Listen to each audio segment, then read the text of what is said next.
بسم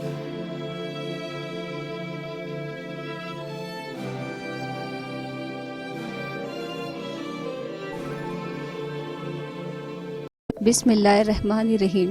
السلام علیکم۔ ایک دفعہ کا ذکر ہے کہ حضرت موسیٰ علیہ السلام کو اللہ تعالیٰ نے حکم دیا کہ سمندر کی طرف جاؤ، وہاں 3 کشتیاں ڈوبنے والی ہیں۔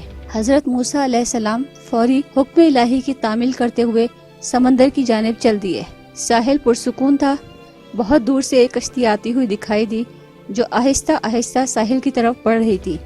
ابھی وہ کنارے سے کچھ ہی فاصلے پر تھی کہ حضرت موسیٰ علیہ السلام نے آواز دی، اے کشتی والوں، اللہ کا حکم آنے والا ہے، ہوشیار رہنا۔ انہوں نے جواب دیا، آپ جانتے ہیں کہ اللہ کے حکم کو کوئی نہیں ٹال سکتا، ہم تو اس کے بندے ہیں جو حکم الہی کے پابند ہیں۔ کشتی والے ابھی یہ بات کہہ ہی رہے تھے کہ اچانک ایک موج اٹھی اور کشتی ڈولنے لگی۔ سوار اپنے آپ کو بچانے کی کوشش کرنے لگے۔ اتنے میں ایک اور زبردست موج آئی اور کشتی کو اپنے ساتھ بہا کر سمندر کی تہ میں لے گئی۔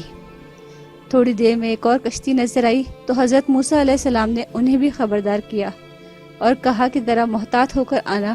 انہوں نے بھی پہلے والوں کی طرح جواب دیا، جو کچھ ہونا ہے وہ ہو کر رہے گا، اور کشتی کو کنارے کی طرف لاتے رہے، یہاں تک کہ ساحل کے قریب آتے آتے یہ کشتی بھی ڈوب گئی۔ حضرت موسیٰ علیہ السلام اللہ تعالیٰ کی حکمت کے بارے میں سوچوں میں محو تھے کہ انہیں ایک تیسری کشتی آتی دکھائی دی۔ آپ نے حسب سابق اس کشتی والوں کو بھی نصیحت کی کہ دیکھو، اللہ کا حکم آنے والا ہے، اپنے گناہوں کی معافی مانگتے ہوئے ذرا محتاط ہو کر آؤ۔ انہوں نے جواب میں کہا، اے اللہ کے نبی، جس طرح آپ سچے ہیں اس طرح اللہ کا حکم بھی اٹل ہے، اسے کوئی نہیں بدل سکتا، لیکن اللہ کی رحمت بھی تو ہے، ہم اس کی رحمت سے کیوں مایوس ہوں؟ لہٰذا ہم اللہ کی رحمت پر بھروسہ کر کے آ رہے ہیں، اور وہ اپنی رحمت کے صدقے میں ہمیں ضرور امن و سلامتی کے ساتھ کنارے پر پہنچا دے گا۔ کشتی والوں کا یہ جواب سن کر حضرت موسیٰ علیہ السلام خاموش ہو گئے۔ جب کشتی بحفاظت کنارے آ لگی تو اللہ کے پیغمبر سوچنے لگے کہ اللہ نے 3 کشتیاں ڈوبنے کا فرمایا تھا، 2 تو ڈوب گئیں، لیکن تیسری سلامتی کے ساتھ کنارے آ لگی ہے، یہ کیسے بچ گئی؟ ارشاد باری تعالیٰ ہوا کہ اے موسیٰ، آپ نے سنا نہیں کہ تیسری کشتی والوں نے کیا کہا؟